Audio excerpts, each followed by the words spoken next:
You are more than these physical bodies, aren't you? You are source energy expressing here. And you've come not because the world is broken and in need of repair, but because you are a creator who will constantly, eternally expand. When you find an environment as magnificent as this, that inspires new desire within you all day, every day, and you simultaneously, as the new desire is exploding from you, are aware of where you stand in vibrational relationship to it. So you are bit by bit bringing yourself into alignment with each new idea as it comes. You begin to develop this steady, progressive path of delicious unfolding. We call it life in the vortex. But for those who don't know about the vortex or who want to call it something else, for those who aren't aware that they are vibrational beings, who don't know that the source within them is calling them eternally, as they see you living life from inside the vortex, they describe you in this way. They say, how is it that you barely seem to identify something as something that you would like to participate in, and it moves to you and you move to it? How is that so? As they observe you, they say, how is it that you are so clear-minded that a question occurs, but almost as soon as the question has been formulated within you, the answer begins to come? How is it that the answers are so fast on the heels of your questions? What is up with you, they want to know. How is it, they say, that you can barely tip your toes into something that would be remotely recognized by many others as a problem, but before you even get your feet wet, the solution begins to show itself to you? How is it you are joyful mostly? How is it that you are fun everywhere you go? How is it that your timing is so precise? How is it that you maintain your physical vitality? How is it that you seem to move through time without decline? How is it that you remain physically focused, and yet there is something about you that seems otherworldly? And to most of them who are not ready to hear what you say about the vortex, you say to them something that is softer and simpler. You say, well, I have a philosophy of life that is serving me well. I believe in the well-being that surrounds us. I believe it is dominant. And because I believe it is dominant, I look for it. I focus upon it everywhere I look. And because I look for it, I find it. And when I find it, I focus upon it. And as I focus upon it, I practice the vibration of it until it's the only thing that can find me. I live in a world of well-being predominantly because well-being is what I look for. In fact, I have a mantra, you might say to them. Today, no matter where I'm going, no matter what I'm doing, no matter who I'm doing it with, it is my dominant intent to look for what I'm wanting to see. Because when I look for what I'm wanting to see and find it, I practice the vibration of that. And then my world is filled with things that essentially, things that in essence are the same as that. Oh, don't get me wrong, you can say to them. I live in the world, the real world, like you. And from time to time I see those things that I'd rather not see. But I discovered some time ago, you may tell them, that whenever I know clearly what I don't want, I know equally clearly what I do want. And I've just learned to get off of what I don't want and on to what I do want as quickly as possible. When I was really little, I could feel that when someone praised me, it felt really, really good. And in the same way, when someone criticized me, it didn't feel good at all. And I recognized even when I was little that when I praised someone else, it would most likely feel good to them. And that if I were to criticize them, it would most likely not feel good to them. But what I was startled to discover is that every time I criticize anyone else, I don't feel good either. And so I've decided that there is a power in the way I feel.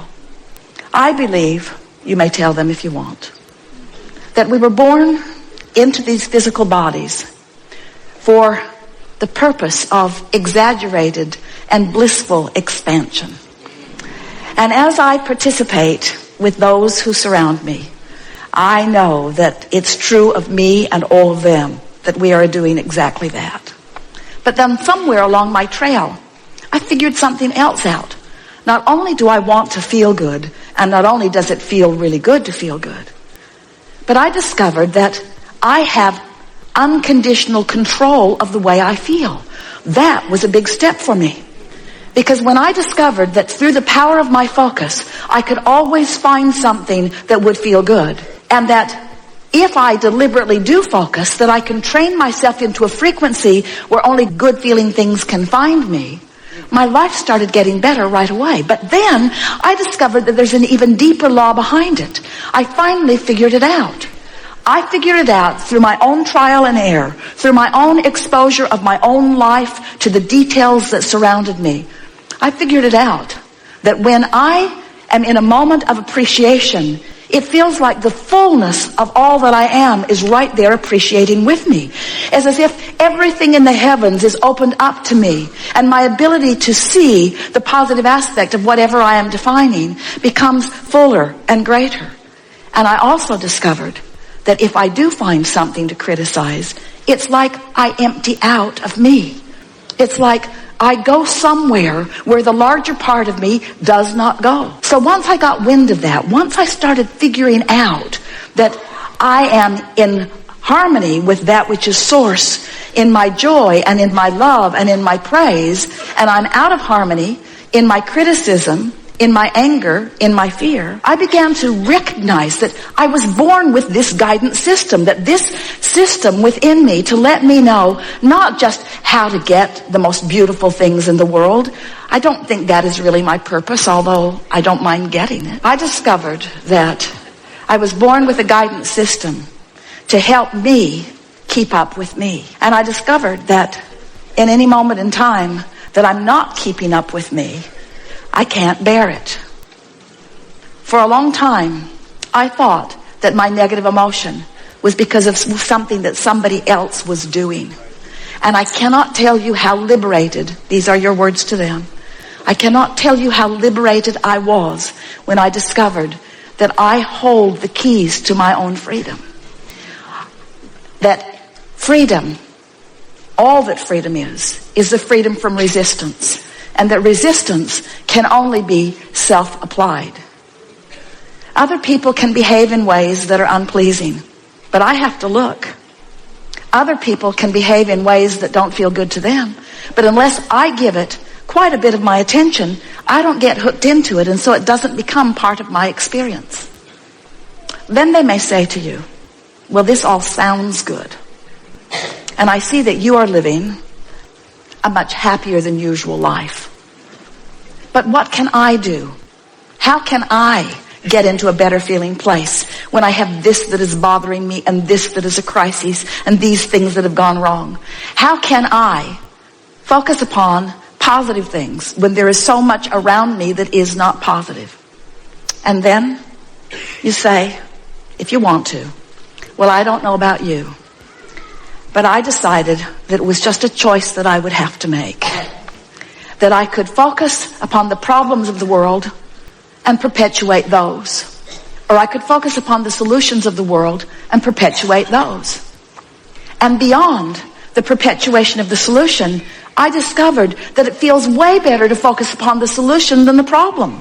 And so I do it for me, selfishly. I have to tell you, I do it for me.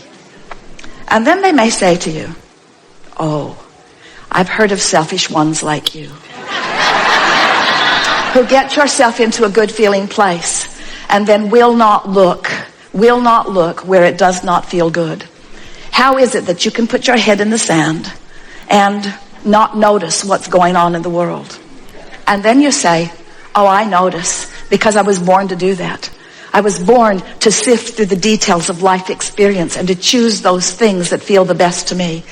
And so I want you to know, you can say to them, that I see plenty of things that I don't want to perpetuate, but I don't get hung up in the vibration of that anymore. I move quickly from what I don't want to a statement of what I do want. And then I do my very best to practice the vibration of what I want. A lot of my friends don't want to hang around with me anymore, because when they want to complain and I don't listen with any sort of sincerity, they are annoyed. Sometimes they even get their feelings hurt. And then I discovered something that kept them from getting their feelings hurt. I started practicing it one by one, with friend after friend, with family members, with friends, even with people that I was just meeting standing in line someplace. I began to practice this. It goes like this. So they would say, how about that? I sure don't like that. And I would say, yes, but how about this? This is much better. At which point they would say, man, are you blind? Can't you see what's going on? And so I realized that trying to point out the positive aspects to someone who's standing in the middle of negative aspects wasn't going off very well. In fact, it just annoyed them and made them determined to not be with me. So I decided I had to go underground with it for a while. I decided that I couldn't be so overt about it. I couldn't be so in their face about it. So I just practiced in my own mind. When I would hear a complaint from someone, I would write down, if I could, or remember if I could, what is it that I think they really want? Because it's pretty easy to know what someone wants when they're expressing what they don't want. And then I would practice seeing them having what they wanted rather than seeing them as not having it. I began practicing seeing them as they want to be. When someone indicated to me that they were sick, I immediately began to see them as well. And I began practicing the vibration of wellness. And then one by one, as my friends would present themselves to me, not one of them was put off by my newfound vibration, because this is the way it would play out. They would say, things aren't going well for me. And I would say, you know, I heard about that, but then I remembered who you are. And I began practicing in my own mind. When I'm not with you, it's much easier, I have to tell you. I began practicing in my own mind who you really are. And I've discovered things about you that are so intoxicating that now I think about them, not because I'm trying to help you improve, but because it just simply feels so good for me to acknowledge who you really are and what you've really got going on.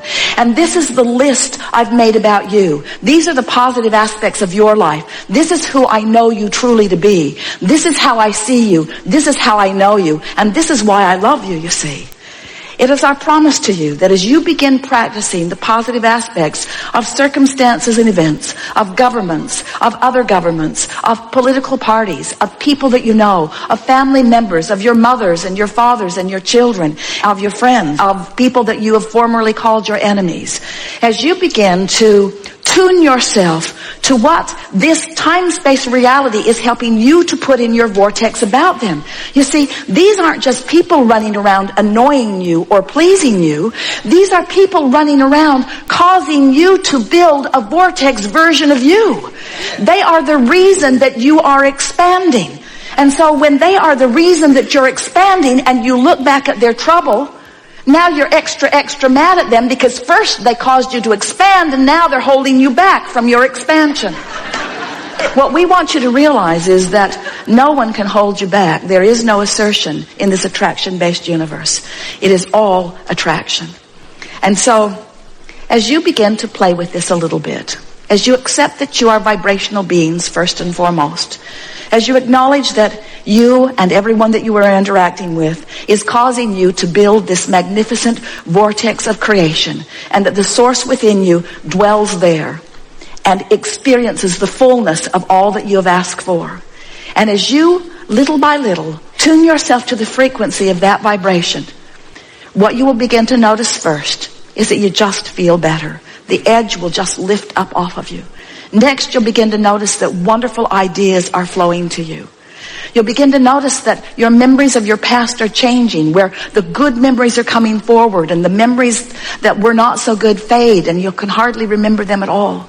You'll begin to notice that people around you are on your vibrational wavelength, you'll begin to notice that you're thinking something and someone right next to you, even somebody that you don't know very well, will verbalize it, and you'll look at them and feel such camaraderie, such harmony, such co-creative connectivity.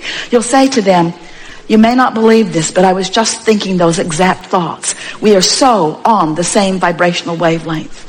And then, not only will the ideas flow, but connections of all kinds will begin to appear in your experience.